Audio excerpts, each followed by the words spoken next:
What are the top 10 commons in Star Wars Unlimited? Well, today, we're gonna find out.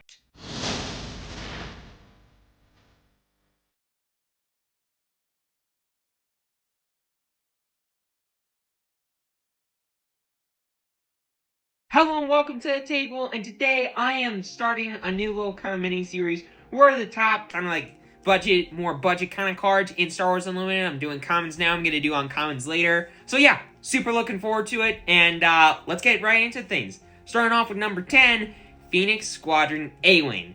I absolutely love this card. This is a newish card, depending on when this video comes out. I mean, it's pretty new still. It's from the last set.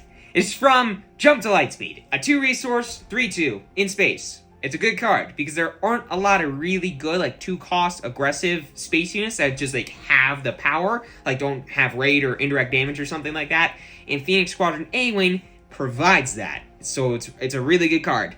So that's cool. It's just good. But then there's Red Squadron Y-Wing, which is slightly better in my opinion. I mean, you could kind of do like a coin flip with these two, because they're both like really close in power level. I think this card's a little bit better in a lot of decks, because, you know, it can deal damage to stuff.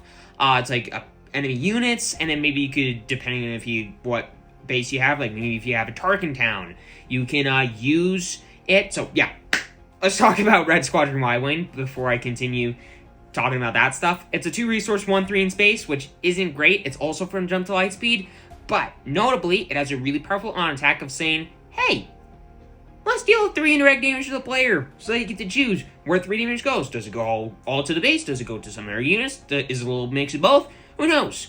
So if you have a Tarkin town and there's a damage on one of their units, maybe you can Tarkin town that unit away. Or, more likely, if you're playing a deck like Sabine and you have something like an ECL, an Energy Conversion Lab, you can use that to ambush in a unit, and then maybe, I don't know, maybe there's a couple of damage on a unit that you couldn't have killed before, that now, thanks to that damage, you can kill with the Energy Conversion Lab, ambushing in one of your stuff that costs 6 or less. So that's really good.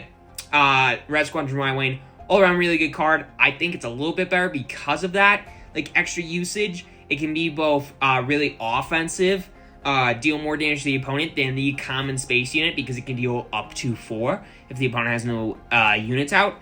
Or, you know, it can just be a good way to kind of help manage the board. Especially if you're in a Luke deck, it's a fighter, it can deal more damage to stuff. The indirect damage can help you do that. I don't know, good stuff. But then there's 7th Fleet Defender. Card from the first set, I absolutely love it. It is also a space unit. Not trying to say that space units, I don't know. It's a 3-resource, 3/2 shielded in Cunning Villainy. It's a really, really good card in one of the best aspect combinations, if not the best aspect combination. I personally think it is in the game, because, you know, you got Surprise Strikes, you got tons of really busted cards to pair with 7th Fleet Defender, and this card has shielded, so it's that much harder for the opponent to kill. Comes in for a decent amount of damage. Sure, it costs 3 resources instead of 2 for a 3/2, like the Phoenix Squadron A-Wing, but that shield makes it really, really scary. So yeah, really, really solid card. It's in the best aspect combination in the game, which I think is part of the reason why it's pushed a little bit higher than 10 and 9 because of that. But not higher than Green Squadron A-Wing. From the first set, it is also a space unit. It also is an aggression, heroism unit, but this time it's a 2-resource 1/3 with raid 2.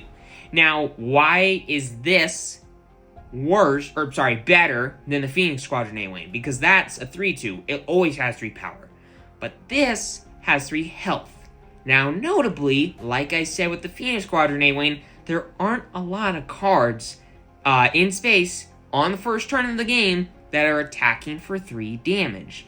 So with the Phoenix Squadron A-Wing, most space units have 2 power. So they can trade into and be perfectly fine with trading into a Phoenix Squadron A-Wing. With Green Squadron A-Wing, it has 3 health, which makes it a little bit harder for the opponent to get rid of. Sure, they can still get rid of it with something like a Daring Raid, in addition to attacking with one of their space units. Or they can use something like a Tarkin Town to attack with like their 2-3 space unit. It still lives because the Green Squadron A-Wing only has 1 power. It has a rate 2, so it's effectively a 3-3 offensively, but it's only a 1-3 defensively. So my thing will live. I Tarkin Town the Green Squadron A-Wing away, you have no offensive. But the opponent is using more resources. Still, they have to use a unit to attack and deal damage, and more stuff to finish it off. So it's hard to kill, which means that in an aggression deck, especially one of the better aggression decks, Sabine, you can have it stick around for longer and deal more damage, or at least get more resources out of the opponent, so more of your stuff can sneak on through later. That deals quite a bit more damage than just this measly 2-cost space unit. It's just a good card. It does a lot of work, but not as much work as number 6, Punch It. This card is sick. It's basically a mini Surprise Strike, but for vehicles. It's a 1-cost event in, who would have guessed, Cunning, that says attack with a vehicle unit, and it gets +2 power for the attack. It's really good. It pushes damage. It's insane in a deck with something like 7 Fleet Defender, or just really, really aggressive like units, space units, because most space units are vehicles. There aren't a ton of ground vehicle units, but there are some. But yeah, Punch It is just insane with them. It allows you to close against those decks that are like, you know, playing Green Squadron A-Wing, Red Squadron Y-Wing, and Phoenix Squadron A-Wing, like Sabine, for example. It just allows you to race those kind of decks, because instead of you having to deploy more units that come in for maybe a little bit more damage than those, you can apply immediate pressure by just putting more damage, basically stapling more damage onto your own stuff, which is really good. That's why pilots are so busted for space units, because it's just immediate damage instead of waiting until the next turn. Sure, maybe it's a little bit more, but still. More damage in a short amount of time is what matters, which is why Punch It is really good, especially in this very, very fast meta. Or at least in my opinion, fast meta, because I play against a lot of decks that are fast, like Sabine.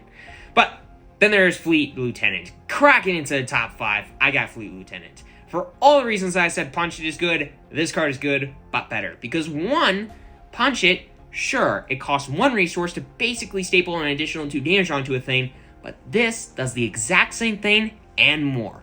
1, it's a body. It's a 3 resource, 3/3 body. This is a Heroism card, which means it goes half of the decks into half of the decks in the game. Punch It is only Cunning, so it can, sure, Cunning's a very, very popular aspect, but I still doubt it goes into half of the decks in the game, especially considering it's only, you know, counting vehicles. Fleet Lieutenant counts Rebels. It's a 3 resource 3/3 that says, when played, you attack with a unit. If it's a Rebel, it gets +2 power for the attack. So, pretty much every single Heroism deck in the game has a crap ton, and I mean a crap ton of Rebels. This card says, hey, I'm going to attack with one of those. It gets +2 power. Also, I stick down a 3/3 body. Sure, it costs 3 resources to do, but it's still a body that does damage and applies immediate pressure the second it gets played. It is basically just like the perfect amazingness. It's a better Punch It, effectively, because it goes in more decks, it is a body, costs more resources, sure, but it's still really, really good. It'd be better if it cost 2 resources, but to be fair, you don't want this to be your turn 1 play, you want it to be your turn 2 play, or your turn 3 play. You don't want to play it on the first turn. This costs 3, so it's never going to be played on only the first turn. So it's just a really, really solid card. But, not as good as number 4, in my opinion, Perilous Position. For control decks, right now, you need to slow down the opponent as much as you can. And Perilous Position is one of the best ways to do that, because this is a 3 resource upgrade that can attach to any unit. Any unit. I want to make that very clear. And when you play it, you exhaust the attached unit. And it gets a permanent -2/-2 debuff until Perilous Position goes away. So, something very, very good right now is exhausting stuff. Especially early, because your opponent goes kind of all in sometimes on stuff. Like, they play a 2-cost space unit, and then they put a pilot on it. That's a very common thing for very aggressive decks right now. Perilous Position, if your opponent has the initiative, they have their 2-cost space unit, they put something like a Chewie on their space unit. You can immediately just say, alright, I'll Perilous Position it. One, exhausting that unit, which is really good, while something like an Asteroid Sanctuary is so good in a Gar-Saxon deck. And in addition, this Perilous Position also shrinks that unit for the rest of the game, or at least until Perilous Position or that unit just goes away. So Perilous Position is just an absolutely insane card. It just sucks out so much of the aggression out of the opponent, especially if they only have a couple of units down, or units that just come in for more damage and they only have like one or something like that. It's just all around really, really solid card. But then I got Daring Raid. I've talked about Tarkhan Town already in this video, which I would say is one of the better bases in the game. And Daring Raid is a match made in heaven with that card. Daring Raid is a 1-resource event in aggression that just says, hey, let's deal 2 damage to a unit or a base. And Tarkhan Town says, hey, as an epic action, let's deal 3 damage to a non-leader damaged unit. Daring Raid, let's deal 2 damage to a thing, a unit. Daring Raid deals Tarkhan Town deals 3 more. So you can deal 5 damage to another unit for effectively 1 resource. Sure, you're using the epic action on your base, but that is absurd. Especially because pilots are a good thing in space. Space is a very good thing for decks that don't have the best options to get rid of space units if they don't have something like Cunning in their deck to waylay, or to something like that. Asteroid Sanctuary to resource something, exhaust something. No Good to Me Dead to exhaust something. If they don't have ways to exhaust stuff because they don't have Cunning, or to play something like a Perilous Position if they don't have Vigilance, Daring Raid, Tarkhan Town, 5 damage. That's dumb. That's a lot of damage out of potentially nowhere. Really good. And if it's in the ground arena and you're all in on space, it can do the same thing too. Or the opponent's just got a really big unit that you want to get rid of, it can do that too. Or you just need to race the opponent, let's just send 2 to the base. It's just so good in so many scenarios. It can be aggressive, it can be defensive, going to get rid of really big units, when paired with the right stuff, just all around. Great, great, great card. But, sure, that's number 3, but not number 2. Waylay. I've already said Waylay. I sneaked in that little bit on last, when I was talking about Daring Raid, but Waylay is, in my opinion, quite a bit better than Daring Raid. Because this card just halts so much of the opponent's aggression, and why Chewie is one of the really, really good pilots, and probably the best pilot in the game, because Waylay is a card that exists. A 3-resource, who would have guessed, Cunning event that says, hey, let's bounce any non-leader unit back to the owner's hand. 3 resources, just set something back. The opponent plays a 2-cost unit, like a space unit, then pilots it. The next turn, you can Waylay, get rid of the pilot for good, and the unit back to the owner's hand. That sets them back so much, but Chewie exists, which is why Waylay is not as good as it used to be. But Waylay is still a busted card, because it can get rid of really big stuff and set something back to your opponent's hand and force them to use a ton of resources, or just never play the card again because maybe it just doesn't work anymore. Maybe it doesn't fit the curve. All for 3 resources. It's dumb. It's absurd. But, again, Chewie exists. So this would be number 1, but I've knocked it down a peg because of Chewie, and because of how popular Chewie is. But now, there's a new king, at least in my opinion, for the best common in all of Star Wars Unlimited. Surprise Strike. A 2-resource event in, again, Cunning, that says, attack with a unit. It gets +3 power for the attack. For all of the reasons why I said Punch It was good, this card is good, and then some. Because 1, this card can be a way to further your aggression, further your game plan of dealing damage to the opponent in any Cunning deck that doesn't just focus on vehicles like Punch It requires you to do. And in addition, pretty much any Cunning deck wants this in their deck, or at least a lot of the more popular ones in the meta right now. There are some more controlling decks that have Cunning in them that don't really want Surprise Strike because they don't really want to be that aggressive. They want to be more defensive and mid-rangey, and then Surprise Strike isn't as good in those kind of decks. But in something like Gar-Saxon or Vader, 2 of the best budget decks in the game that have Cunning in them, love this card, and is the backbone of Cunning decks like that. that really need a way to just apply more pressure just without having to put another unit down.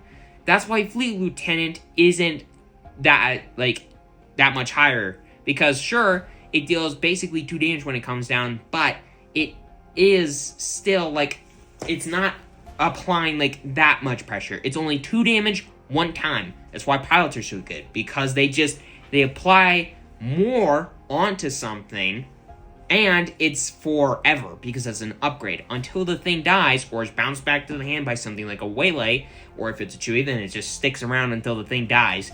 Then it's just there. It's just there, accumulating more and more value the longer the unit sticks around.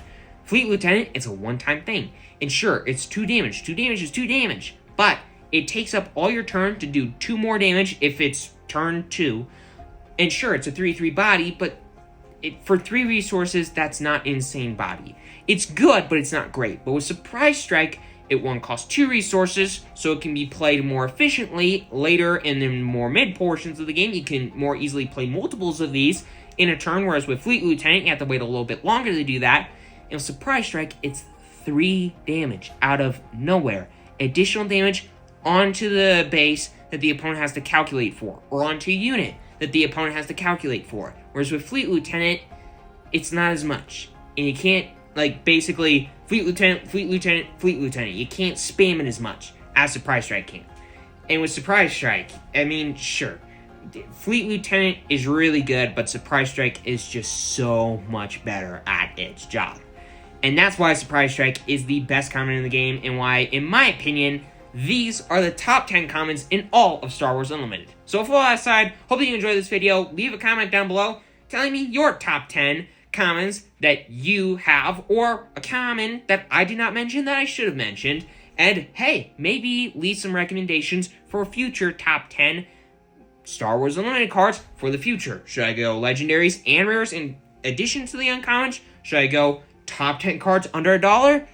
Who knows? Leave a comment down below, and I'll see you all next time. Enjoy.